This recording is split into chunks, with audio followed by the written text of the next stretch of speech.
علیکم، میں ہوں کرن بٹ۔ امید کرتی ہوں آپ سب خیریت سے ہیں، خدا آپ کو سلامت رکھے۔ آسٹریلیا نے اپنی امیگریشن پالیسی اور ویزا پروسیسنگ کے نظام میں ایک بڑی تبدیلی متعارف کروا دی ہے۔ اس تبدیلی کو ماہرین گزشتہ کئی برسوں کی سب سے اہم مائیگریشن تبدیلی قرار دے رہے ہیں۔ آسٹریلوی محکمہ داخلہ نے اعلان کیا ہے کہ 9 مارچ سے متعدد اہم ویزا پروگرامز کے لیے ایک نیا ڈیجیٹل سسٹم نافذ کر دیا گیا ہے۔ اس سسٹم کے ذریعے ویزا درخواستوں کی پروسیسنگ زیادہ شفاف اور تیز بنائی جائے گی۔ اس نئے نظام کے تحت ہر درخواست گزار کو یہ معلوم ہو سکے گا کہ اس کی درخواست کس مرحلے میں ہے اور فیصلہ ہونے میں کتنا وقت لگ سکتا ہے۔ اس اصلاحات کو آسٹریلیا کے امیگریشن سسٹم میں اس وقت سے سب سے بڑی تبدیلی قرار دیا جا رہا ہے، جب آن لائن پورٹل امی اکاؤنٹ متعارف کروایا گیا تھا۔ آج اس ویڈیو میں ہم آسٹریلیا کی اس نئی امیگریشن پالیسی اور ویزا پروسیسنگ نظام کا تفصیل سے جائزہ لیں گے۔ آپ کو بتائیں گے کہ نیا نظام آپ کو کون کون سی نئی سہولیات فراہم کرتا ہے۔ ہم یہ بھی جانیں گے کہ پاکستانی امیدواروں کو اس نئے سسٹم سے کیا فائدہ ملنے والا ہے۔ آگے بڑھنے سے پہلے اگر آپ نے ہمارے چینل کو سبسکرائب نہیں کیا تو اسے ابھی سبسکرائب کریں تاکہ دنیا بھر کی امیگریشن سے متعلق ایسی تمام اپڈیٹس آپ تک پہنچتی رہیں۔ آسٹریلیا نے اس نئے ڈیجیٹل نظام کے تحت کئی اہم ویزا پروگرامز شامل کیے ہیں۔ ان میں خاص طور پر ہنرمند کارکنوں کے لیے temporary skill shortage visa, students کے لیے اسٹوڈنٹ ویزا اور امپلائرز کی سرپرستی میں مستقل رہائش کے programme employer nomination scheme visa شامل ہیں۔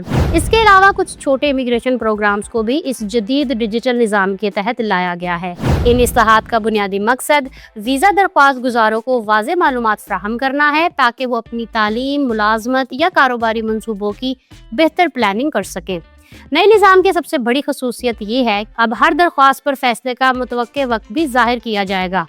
مثال کے طور پر ہنرمند کارکنوں کے لیے 482 ویزے کے فیصلے کا ہدف تقریباً 10 ہفتے رکھا گیا ہے، جبکہ اسٹوڈنٹ کے ویزے کے لیے یہ مدت 8 ہفتے ہوگی۔ اسی طرح مستقل رہائش کے لیے امپلائر نومینیشن اسکیم کے تحت درخواستوں کے فیصلے کا ہدف تقریباً 6 ماہ رکھا گیا ہے۔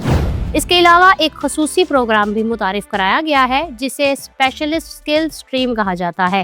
اس پروگرام کے تحت اگر کسی امیدوار کی تنخواہ سالانہ 1,80,000 آسٹریلوی ڈالر سے زیادہ ہو تو اس کے ویزے کا فیصلہ صرف 7 بزنس ڈیز میں کیا جا سکتا ہے۔ سوال یہ ہے کہ یہ نیا سسٹم کام کیسے کر رہا ہے؟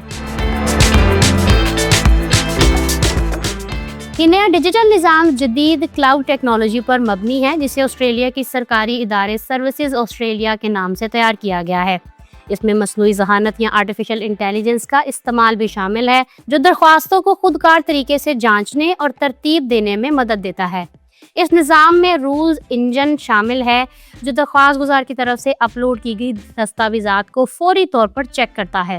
اگر کسی درخواست میں کوئی اہم دستاویز موجود نہ ہو تو نظام فوری طور پر درخواست گزار کو آگاہ کر دیتا ہے۔ اسی طرح اگر بائیو میٹرکس یا دیگر اضافی معلومات درکار ہو تو اس کی درخواست بھی خود کار طور پر بھیج دی جاتی ہے۔ اس سسٹم کا ایک اور اہم پہلو یہ ہے کہ درخواست گزار کو فوری اطلاعات موصول ہوں گی۔ جیسے ہی کوئی کیس افسر کسی درخواست کو کھولے گا، درخواست گزار کو ایک نوٹیفیکیشن مل جائے گا۔ اس کے علاوہ اگر کوئی دستاویز مسترد ہو جائے گی یا مزید معلومات درکار ہوگی تو بھی فوری اطلاع دی جائے گی۔ اس طرح درخواست گزار کو بار بار ویب سائٹ چیک کرنے یا طویل انتظار کرنے کی ضرورت نہیں پڑے گی۔ آسٹریلوی حکومت کا کہنا ہے کہ اس اقدام کے ذریعے امیگریشن کے عمل میں موجود غیر واضح نظام کو ختم کیا جا رہا ہے تاکہ ہر مرحلہ واضح اور شفاف ہو سکے۔ اچھی بات یہ ہے کہ اس کا فائدہ امیدواروں کے ساتھ کمپنیز کو بھی ہوگا۔ ماضی میں اکثر کمپنیوں کو غیر ملکی کارکنوں کی بھرتی کے دوران یہ مسئلہ پیش آتا تھا کہ ویزے کے فیصلے میں غیر یقینی صورتحال ہوتی تھی۔ اس وجہ سے کمپنیوں کو نئے ملازمین کی شمولیت کے لیے کئی ماہ کا اضافی وقت رکھنا پڑتا تھا۔ اب جبکہ ویزا فیصلوں کے لیے واضح مدت مقرر کر دی گئی ہے تو کمپنیوں کے لیے اپنی منصوبہ بندی کرنا آسان ہو جائے گا۔ اسی طرح یونیورسٹیوں کو بھی فائدہ ہوگا کیونکہ اسٹوڈنٹ کے ویزے کے فیصلے اب 8 ہفتوں میں متوقع ہوں گے، جس سے تعلیمی سیشن کے آغاز پر اسٹوڈنٹس کی بروقت آمد ممکن ہو سکے گی۔ اگرچہ یہ اصلاحات بظاہر مثبت نظر آتی ہیں، لیکن قانونی ماہرین نے اس کے بعض ممکنہ خطرات کی بھی نشاندہی کی ہے۔ ان کے مطابق جس طرح خودکار نظام منظوری کے عمل کو تیز کرے گا، اسی طرح اگر کسی درخواست میں بنیادی دستاویزات موجود نہ ہوں تو وہ فوری طور پر مسترد بھی ہو سکتی ہے۔ ماضی میں بعض اوقات کیس افسر درخواست گزار کو اضافی وقت دیتے تھے، لیکن نئے آٹومیٹک سسٹم میں ایسا ممکن ہے کہ چند گھنٹوں کے اندر ہی درخواست مسترد ہو جائے۔ اس لیے ماہرین کمپنیوں اور درخواست گزاروں کو مشورہ دے رہے ہیں کہ درخواست جمع کرانے سے پہلے تمام دستاویزات کی مکمل جانچ پڑتال کریں تاکہ کسی قسم کی غلطی نہ ہو۔ ان اصلاحات کے ساتھ آسٹریلوی حکومت نے ویزا فیسوں میں بھی کچھ تبدیلیاں کی ہیں۔ یعنی sub class temporary graduate visa 485 کی فیس میں 1 مارچ سے 2 گنا اضافہ کر دیا گیا ہے۔ حکومت کا کہنا ہے کہ اس اضافی آمدنی کو ویزا درخواستوں کی پروسیسنگ کو تیز بنانے کے لیے استعمال کیا جائے گا۔ اس مقصد کے لیے تقریباً 500 کیس افسر بھی بھرتی کیے جائیں گے تاکہ درخواستوں کے بیک لاگ کو کم کیا جا سکے اور فیصلوں کی رفتار بہتر بنائی جا سکے۔ آسٹریلوی حکومت نے یہ بھی اعلان کیا ہے کہ مستقبل میں ویزا فیصلوں کی کارکردگی کے بارے میں باقاعدہ رپورٹ جاری کی جائے گی۔ ہر 3 ماہ کے بعد یہ بتایا جائے گا کہ کتنی درخواستوں پر مقررہ وقت کے اندر فیصلے کیے گئے۔ اگر کسی پروگرام میں تاخیر ہو جائے تو وزیر کو پارلیمنٹ میں وضاحت پیش کرنا ہوگی۔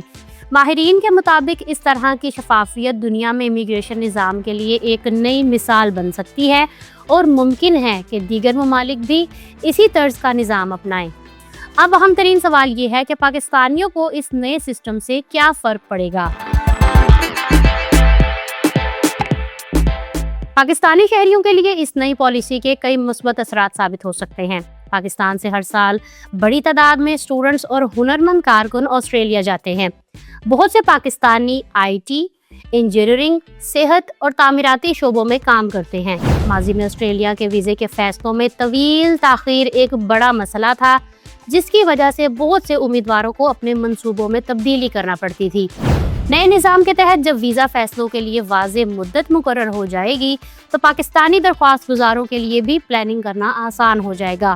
خاص طور پر اسٹوڈنٹس کے لیے اس اصلاحات کا فائدہ زیادہ ہوگا۔ پاکستان سے ہزاروں اسٹوڈنٹس ہر سال آسٹریلیا کی یونیورسٹیوں میں تعلیم حاصل کرنے کے لیے جاتے ہیں۔ ماضی میں بعض اوقات ویزے کے فیصلے میں تاخیر کی وجہ سے اسٹوڈنٹس تعلیمی سیشن کے آغاز پر وقت پر نہیں پہنچ پاتے تھے۔ اب جبکہ اسٹوڈنٹس کے ویزے کے لیے 8 ہفتوں کا ہدف مقرر کیا گیا ہے تو توقع ہے کہ زیادہ تر اسٹوڈنٹس وقت پر اپنی تعلیم شروع کر سکیں گے۔ پاکستانی خاندانوں کے لیے بھی اس اصلاحات کے کچھ فائدے ہو سکتے ہیں۔ اگر کوئی پاکستانی کارکن آسٹریلیا میں ملازمت کرتا ہے اور اس کے خاندان کو بھی ساتھ لے جانا چاہتا ہے تو ویزے کے فیصلوں میں تیزی آنے سے پورا عمل کم وقت میں مکمل ہو سکے گا۔ اس کے علاوہ اگر درخواست کے کسی مرحلے پر مزید دستاویزات درکار ہوں تو فوری اطلاع ملنے کی وجہ سے درخواست گزار جلدی انہیں فراہم کر سکے گا۔ مجموعی طور پر دیکھا جائے تو آسٹریلیا کی یہ نئی امیگریشن اصلاحات ٹیکنالوجی کے استعمال کے ذریعے ویزا پروسیسنگ کو جدید بنانے کی ایک بڑی کوشش ہے۔ اس نظام کے ذریعے درخواست گزاروں کو زیادہ شفافیت، واضح معلومات اور تیز فیصلے حاصل ہو سکیں گے۔ اگرچہ اس کے ساتھ کچھ چیلنجز بھی موجود ہیں، لیکن مجموعی طور پر یہ اصلاحات عالمی سطح پر امیگریشن نظام کے لیے ایک مثال بن سکتی ہیں۔ پاکستانی اسٹوڈنٹس اور ہنرمند کارکنوں کے لیے بھی یہ ایک اہم موقع ہو سکتا ہے، کیونکہ اس کے ذریعے آسٹریلیا میں تعلیم اور ملازمت کے امکانات زیادہ منظم ہو جائیں گے۔ آنے والے برسوں میں اگر یہ نظام کامیابی سے کام کرتا ہے تو ممکن ہے کہ دیگر ممالک بھی اسی طرز کے ڈیجیٹل اور شفاف امیگریشن نظام کو اپنائیں۔ اگر آپ دیکھنا چاہتے ہیں کہ UK نے ناکام پناہ گزینوں کو ملک چھوڑنے کے لیے کتنے ہزار پاؤنڈز کی آفر کی ہے تو یہاں کلک کریں، اور یہاں کلک کر کے آپ جان سکتے ہیں کہ برطانوی شہریت کے لیے امیدواروں کی لمبی قطاریں کیوں لگ گئی ہیں۔ میرے چینل کو سبسکرائب کرنا مت بھولیے گا۔ اپنا بہت سا خیال رکھیں۔ کرن ورڈ کو اجازت دیں۔ اللہ حافظ۔